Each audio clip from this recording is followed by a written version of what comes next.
வீடியோவில் எதை பற்றி பார்க்க போகிறோன்னா ஒரு போயம் தான் பார்க்க போகிறோம். அப்படி டைட்டில் என்னென்னா டுமாரோ அட் டான். இது வந்து யார் எழுதியிருக்காங்கன்னா Victor Marie Hugo. About author பார்க்கலாம். இந்த ஆத்தர் வந்து ஃப்ரெஞ்ச் ரைட்டர். இந்த ஒர்க் வந்து எப்போ பப்ளிஷ் பண்ணியிருக்காங்கன்னா 1856 வந்து பப்ளிஷ் பண்ணியிருக்காங்க. இந்த ஒர்க் வந்து ஒரு கலெக்ஷனில் தான் வந்து பப்ளிஷ் பண்ணியிருக்காங்க.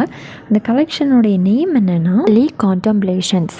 ஓகே, சம்மரி பார்க்கலாம். இதில் வந்து 3 ஸ்டான்ஸாக வந்து இந்த போயமில் வந்து இருக்குது. ஃபர்ஸ்ட்டு நமக்கு வந்து இந்த ஸ்டான்ஸாக வந்து ஃபர்ஸ்ட்டு ஸ்டான்ஸால் வந்து யாரை பற்றி சொல்கிறாங்க, என்ன சொல்கிறாங்க அப்படின்னு எதுவுமே நமக்கு வந்து புரியாது. லாஸ்ட்டு ஸ்டான்ஸால் தான் இது வந்து இது என்ன அப்படின்னு உள்ளதே நமக்கு வந்து அண்டர்ஸ்டாண்ட் ஆகும். ஸோ கன்ஃபியூஸ் ஆக வேண்டாம். ஃபர்ஸ்ட்டு கேட்டதும் அண்டர்ஸ்டாண்ட் ஆகலைன்னா ஒன்ஸ் வீடியோ ஃபுல்லாக பாருங்கள், அப்போ உங்களுக்கு வந்து அண்டர்ஸ்டாண்ட் ஆகும். இந்த போயமை வந்து ஐ அப்படின்னு தான் வந்து மென்ஷன் பண்ணியிருக்காங்க, ஆதரே தான் வந்து மென்ஷன் பண்ணியிருக்காங்க. ஸோ நம்ம வந்து ஹீ அப்படின்னு சொல்லிட்டு பார்க்கலாம். ஓகே, ஃபர்ஸ்ட் ஸ்டான்ஸாக பார்க்கலாம். ஃபர்ஸ்ட் ஸ்டான்ஸால் என்ன சொல்கிறாங்க அப்படின்னா, நாளைக்கு டுமாரோ ஏர்லி மார்னிங் இவர் என்ன செய்கிறாராமா, ரெடி ஆகி அவரை வீட்டிலேருந்து வெளியே வராராம். பிகாஸ் இவருக்கு வந்து தெரியுமா இனியொரு பர்சன், அது யார் அப்படின்னு வந்து மென்ஷன் பண்ணலாம். இனியொரு பர்சன் வந்து இவருக்காக வந்து வெயிட் பண்ணிக்கிட்டு இருக்கிறாங்களா.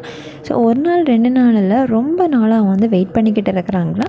அதனால் நம்மளுடைய ஆத்தர் என்ன செய்கிறாரு, ஏர்லி மார்னிங்கே கிளம்பி வந்து போகிறாரு. அண்ட் இவர் வந்து நடந்து வந்து போகிறாரு. ஃபாரஸ்ட் வயா மவுண்டெயின் வயா வந்து நடந்து வந்து போகிறாரு. இனி இதுக்கு மேலே அவரால் வந்து வெயிட் பண்ண முடியாது அப்படின்னு வந்து இவர் வந்து சொல்கிறாரு. செகண்ட் ஸ்டான்ஸில் என்ன சொல்கிறாங்கன்னா, இவர் வந்து அந்த பர்சனை வந்து பார்க்குறதுக்காக போகிறாங்க. எந்த பர்சன் அப்படின்னு மென்ஷன் பண்ணலை. அந்த பர்சனை வந்து பார்க்குறதுக்கு போகிற டைமில் அவருடைய மைண்ட் ஃபுல்லாகவே வந்து அந்த பர்சனாக தான் வந்து இருக்கிறாங்க. வேறு எந்த ஒரு தாட்டுமே அவருக்கு மைண்டில் வந்து வரல. இவர் வந்து நடந்து போகிறார் அப்படின்னு பார்த்தோம் இல்லையா. இவர் வந்து நடந்து போகிற டைமில் அவுட் சைட் இருக்கிற எந்த ஒரு நாய்ஸுமே அவரால் வந்து ஹியர் பண்ண முடியலை அப்படின்னு வந்து சொல்கிறாரு. இப்போ நடந்து போகிற டைமில் வந்து வேறு பீப்புள்ஸ் பேசுகிற சத்தம் இருக்கும், பேர்ட்ஸ் டே சவுண்ட்ஸ் இருக்கும், எந்த ஒரு சவுண்டுமே அவருக்கு கேட்கல அப்படின்னு சொல்கிறாரு. அண்ட் இவர் வந்து நடந்து போகிறது வந்து ஏர்லி மார்னிங் அப்படின்னு சொல்லிட்டு ஃபர்ஸ்ட் ஸ்டான்ஸால் பார்த்தோம். ஏர்லி மார்னிங்காக இருந்தாலும் அவர் எப்படி ஃபீல் பண்ணுறாரு அப்படின்னா ரொம்பவே டார்க்காக இருக்கிறது மாதிரி ஃபீல் பண்ணுறாரு. தேர்ட் ஸ்டான்ஸாலாம் வந்து என்ன சொல்கிறாங்கன்னா, ஈவினிங் டைம் ஆகிடுச்சு. தேர்ட் ஸ்டான்ஸாக சன் வந்து செட் ஆக போகிறது. அந்த டைம் நம்ம வந்து ஸ்கையெல்லாம் பார்க்குற டைம் டிஃப்ரெண்ட்டாக இருக்கும் இல்லையா. ஸோ அது கூட அவர் வந்து எனர்ஜியெல்லாம் டிஸ்டர்ப் பண்ணலை அப்படின்னு சொல்கிறாங்க. அண்ட் அவர் வந்து போட்டில் வந்து ட்ராவல் பண்ணிக்கிட்டு போயிட்டுருக்காரு. போட்டில் சைல் ஆகி போய்கிட்டு இருக்கிற டைமில் ஃப்ரான்ஸில் இருக்கிற ஹேர் ஃப்ளூ வந்து க்ராஸ் ஆகி போகிறாங்க. ஹேர் ஃப்ளூ போர்ட்டை வந்து க்ராஸ் பண்ணி போகிறாங்க. அந்த வியூ கூட அவரை வந்து டிஸ்டர்ப் பண்ணலை அப்படின்னு வந்து சொல்கிறாங்க. ஸோ இப்போ எண்ட் ஆஃப் தி போயமுக்கு வந்துட்டோம். அவர் வந்து எங்கே போய் சேரணும், யாரை பார்க்கணும் அப்படின்னு நினச்சாரோ அந்த பிளேஸில் வந்து ரீச் ஆகிட்டாங்க. ஸோ அங்கே அவர் வந்ததும் ஒரு க்ரீன் கலர் ஹோலி பொக்கே வந்து என்ன செய்கிறாரு, ப்ளேஸ் பண்ணுறாரு. எங்கே ப்ளேஸ் பண்ணுறாருன்னா கிரேவ் யார்டில் வந்து ப்ளேஸ் பண்ணுறாரு.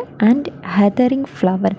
ஸோ இந்த ஹெதரிங் ஃப்ளவர் அப்படின்னுச்சுன்னா ஒரு பூ, நீங்கள் வந்து தம்ப்லைனில் பார்த்துருப்பீங்க இல்லையா, அதான் வந்து ஹெதரிங் ஃப்ளவர். அந்த ஃப்ளவரையும் க்ரீன் கலர் ஹோலி பொக்கே வந்து என்ன செய்கிறாரு, கிரேவ் யார்டில் வந்து ப்ளேஸ் பண்ணுறாரு.